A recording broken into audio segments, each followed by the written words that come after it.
Oke, assalamualaikum warahmatullahi wabarakatuh, teman-teman. Yes, hari ini ibu pengen bikin video tentang kesebangunan setelah kemarin kita belajar tentang sudut.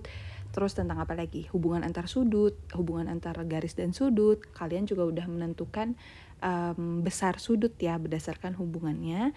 Nah, ini adalah masterpiece-nya nih tentang kesebangunan. Oke.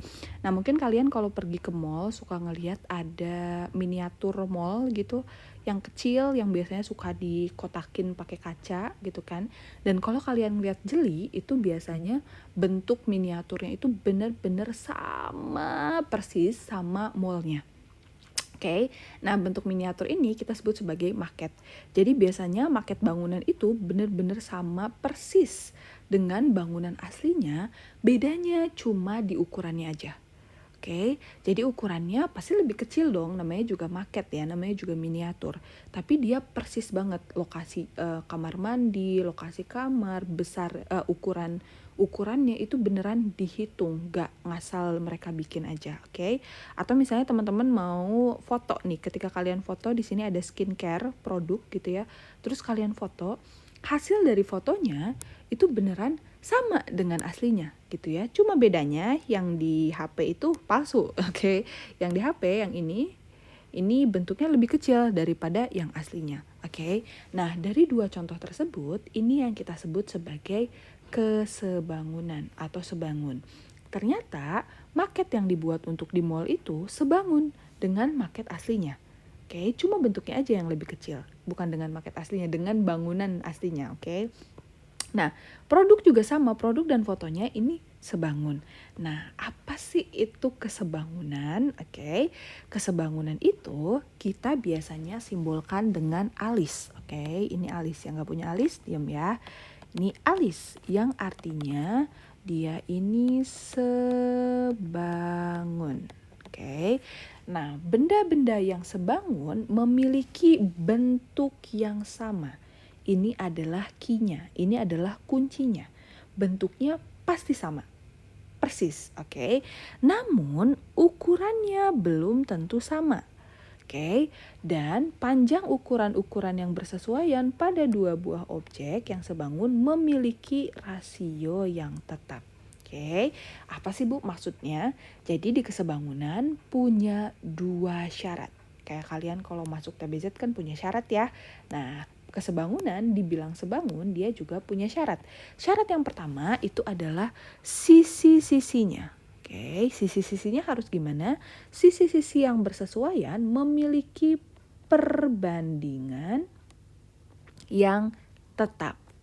Oke, sisi-sisi yang bersesuaian memiliki perbandingan tetap. Dan yang kedua, sudutnya. Sudut-sudut yang bersesuaian memiliki besar yang sama. Jadi ada dua syarat. Pertama, sisi-sisinya memiliki perbandingan yang tetap. Jadi teman-teman harus ingat tentang rasio. Dan yang kedua adalah sudut-sudutnya memiliki besar yang sama. Oke, misalnya di sini ada bangun datar. Ada dua bangun datar, ini persegi atau persegi panjang?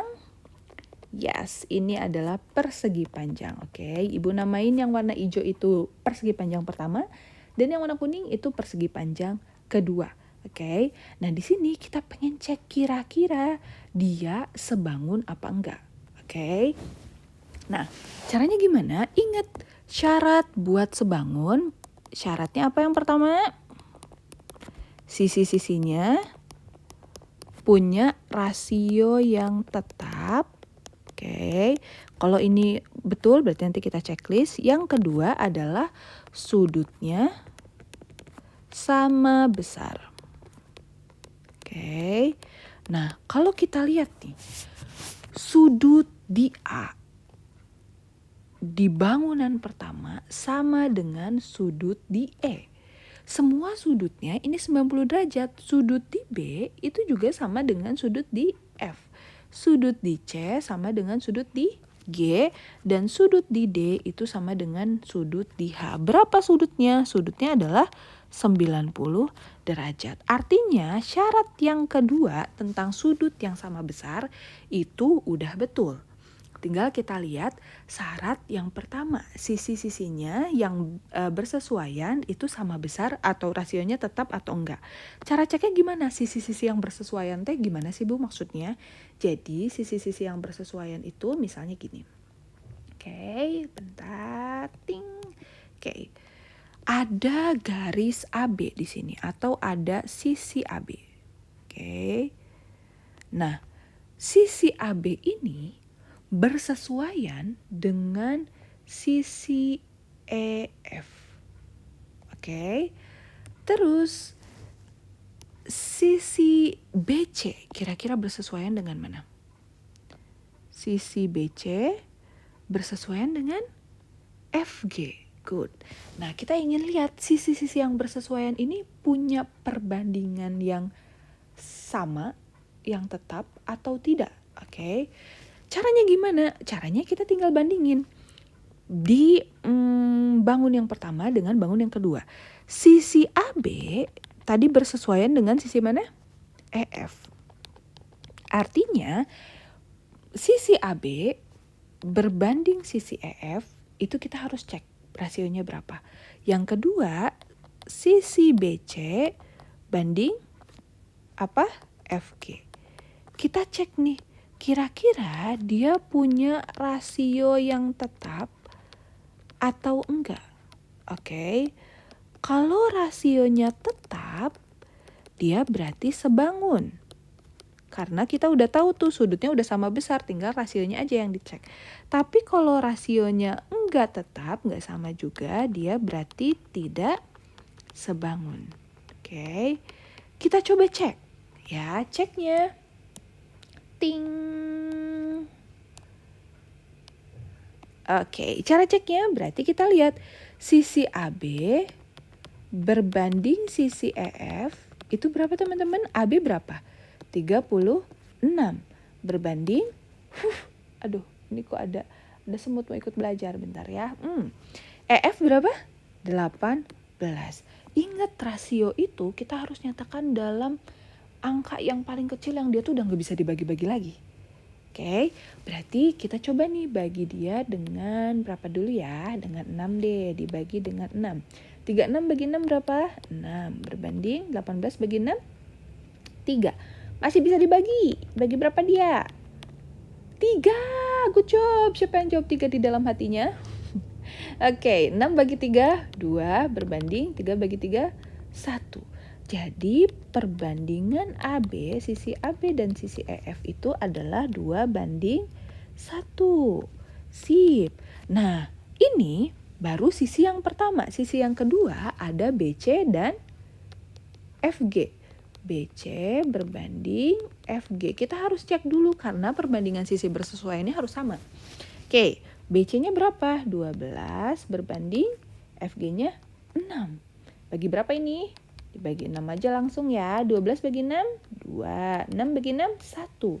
Ternyata perbandingan BC dan FG itu 2:1. Kalau teman-teman lihat, sisi bersesuaian AB dengan EF dia punya perbandingan 2:1 dan BC dan FG dia punya perbandingan 2:1 juga. Love dia ya. Berarti dia punya rasio yang tetap. Rasionya teh sama. Berarti kalau rasionya sama, sisi-sisi yang bersesuaian punya rasio yang sama, artinya apa? Artinya kita bisa checklist yang syarat pertama, sisi rasionya itu punya rasio yang tetap. Oke. Berarti kalau kita tulis di sini kesimpulannya nih ya,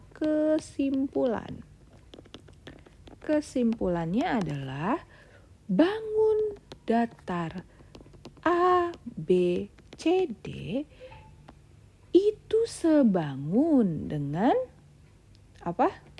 EF, GH. Sip. A, B, C, D itu sebangun dengan EF, GH. Kenapa dia bisa sebangun? Pertama, sisi-sisinya bersesuaian, rasionya sama besar, 2:1. Terus sudutnya juga sama semua, 90 derajat gitu ya. Oke, sip. Sekarang kita coba lihat yang ini. kira-kira nih ini sebangun apa enggak ya gitu ya. Kalau kita lihat syaratnya tadi yang pertama, syarat. Oke, syarat yang pertama kita cek dulu sisinya. Sisinya punya rasio tetap apa enggak. Oke, rasionya tetap apa enggak. Kemudian yang kedua, sudutnya sama besar. Kita cek sudut A sama besar dengan sudut E, yaitu berapa? 90 derajat. Terus sudut B sama besar dengan sudut F, yaitu 90 derajat dan lain-lain. Artinya sudutnya udah sama besar. Kita tinggal cek sisinya. Oke. Nah, kita lihat di sini sisi-sisi yang bersesuaian di persegi pertama dan persegi kedua. Persegi panjang, sorry ya. Oke.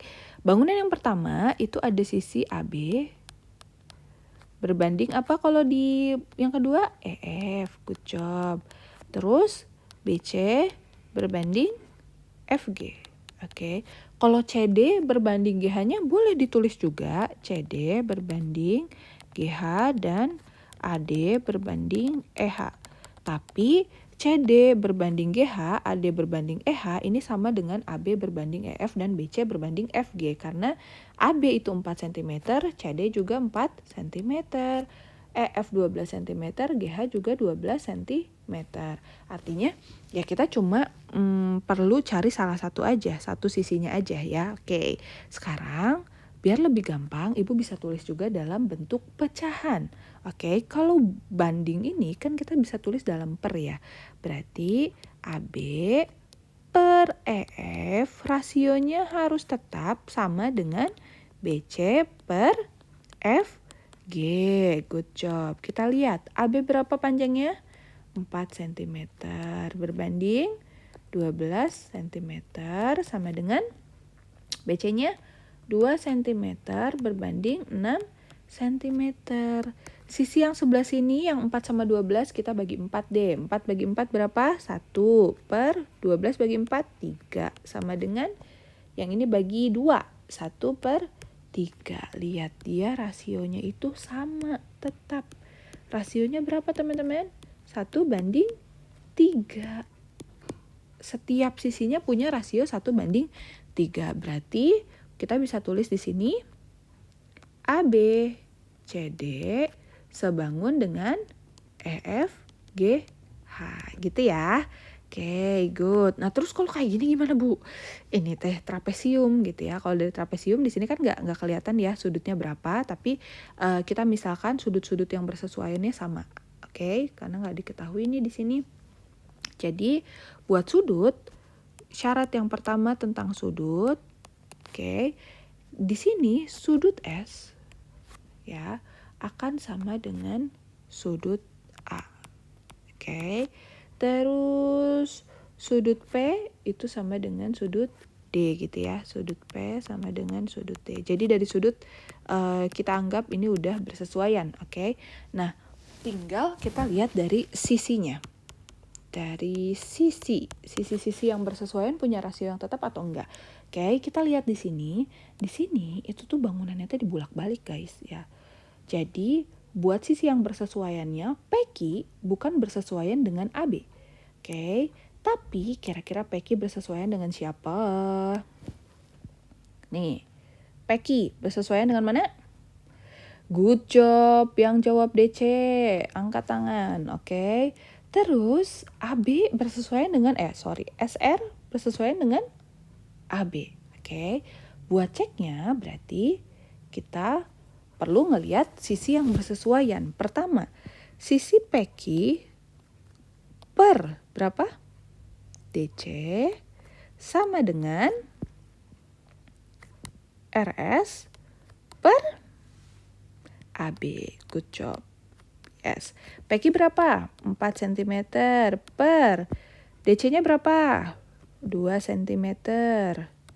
Sama dengan RS-nya 16 cm per AB-nya RS berapa? Oh iya, AB-nya berapa? 8 cm. Sip. Yang sebelah sini kita bagi 2, 4 bagi 2, 2, 2 bagi 2, 1. Yang sebelah sini bagi 8, 16 bagi 8, 2, 8 bagi 8, 1. Nih rasionya tetap sama nih 2:1, berarti dia sebangun karena sisi-sisi yang bersesuaian punya rasio yang tetap. Nah teman-teman, cara ini, cara PQ berbanding PQ per DC sama dengan RS per AB itu bisa digunain juga buat menentukan sisi yang belum diketahui nantinya, oke? Nah, sekarang tugas teman-teman adalah ini. Ini baru video pertama ya BTW.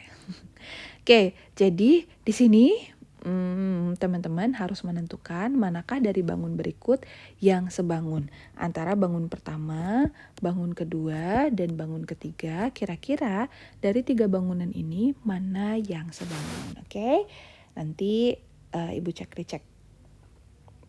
Ibu kasih video pembahasannya deh.